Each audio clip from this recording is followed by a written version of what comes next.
ഇവരെ അഭ്യൂഹങ്ങൾക്കൊടുവിൽ Thiruvananthapuram corporation mayor സ്ഥാനാർത്ഥിയുടെ കാര്യത്തിലും തീരുമാനമായി. ആരാ? മുൻ DGP RC ലേഖ.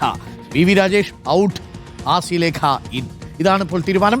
അപ്പോൾ നേരത്തെ RSSന്റെ നേതൃത്വത്തിന് മാത്രമായിരുന്നു VV രാജേഷിന്റെ കാര്യത്തിൽ വലിയ താല്പര്യം.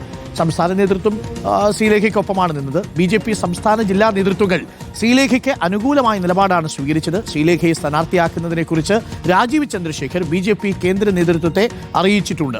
ഡെപ്യൂട്ടി മേയറായി GS മഞ്ജുവിനാണ് സാധ്യത.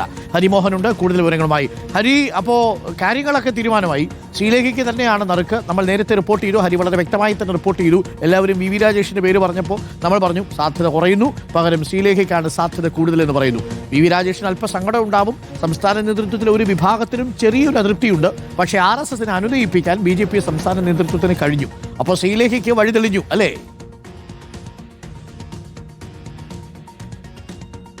വ്യക്തമായിട്ട് തന്നെ വഴിതെളിഞ്ഞു എന്ന് പറയാൻ വരും. മെറി ക്രിസ്മസ് തന്നെയാണ് ശ്രീലേഖയ്ക്ക് കാര്യത്തിൽ ഒരു സംശയവുമില്ല.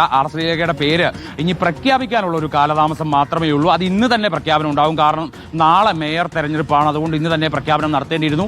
ഇന്നലെ വൈകുന്നേരത്തോടുകൂടി പ്രഖ്യാപനം നടക്കുമെന്നാണ് അറിയിച്ചിരുന്നെങ്കിലും അത് ചില കാരണങ്ങളാൽ വൈകിയിരുന്നു. ഇന്നിപ്പോൾ രാവിലെ അല്ലെങ്കിൽ ഉച്ചയോടുകൂടി തന്നെ ആ പ്രഖ്യാപനം ഉണ്ടാകും. അതിനപ്പുറത്തേക്ക് അത് നീളില്ല. സംസ്ഥാന അധ്യക്ഷൻ രാജീവ് ചന്ദ്രശേഖർ തന്നെ നേരിട്ട് ആ പേര് പ്രഖ്യാപിക്കുമെന്നുള്ളതാണ്. ഈ ഡെപ്യൂട്ടി മേയർ സ്ഥാനവുമായി ബന്ധപ്പെട്ട് ചില സംശയങ്ങൾ, ആശയക്കുഴപ്പങ്ങളൊക്കെ തന്നെ പാർട്ടിക്കുള്ളിൽ നിലനിൽക്കുന്നുണ്ട്. അതുകൂടി പൂർത്തിയാക്കാനുള്ള ഒരു കാലതാമസമാണ് ഈ എടുത്തത് എന്നുള്ളതാണ് മനസ്സിലാക്കാൻ സാധിക്കുന്നത്. അതായത് ശ്രീലേഖയുടെ പേരിനോട് തുടക്കം മുതൽക്ക് തന്നെ BJP സംസ്ഥാന അധ്യക്ഷന് ഒരു താല്പര്യമുണ്ടായിരുന്നു. അതായത് ഈ കോർപ്പറേഷൻ ഭരണം എന്ന് പറയുന്നത് അതൊരു പ്രൊഫഷണലിനെ ഏൽപ്പിക്കണം. ആ ഭരണം നേരിട്ട്, അതായത് കോർപ്പറേഷന്റെ ഭരണം ശ്രീലേഖയെ പോലൊരു വ്യക്തി നേരിട്ട് കൈകാര്യം ചെയ്യുന്നതിനോടൊപ്പം തന്നെ BJPയുടെ സംസ്ഥാന ഘടകം ഒപ്പം തന്നെ ദേശീയ നേതൃത്വം അതിൽ ഇടപെടേണ്ടതുണ്ട്.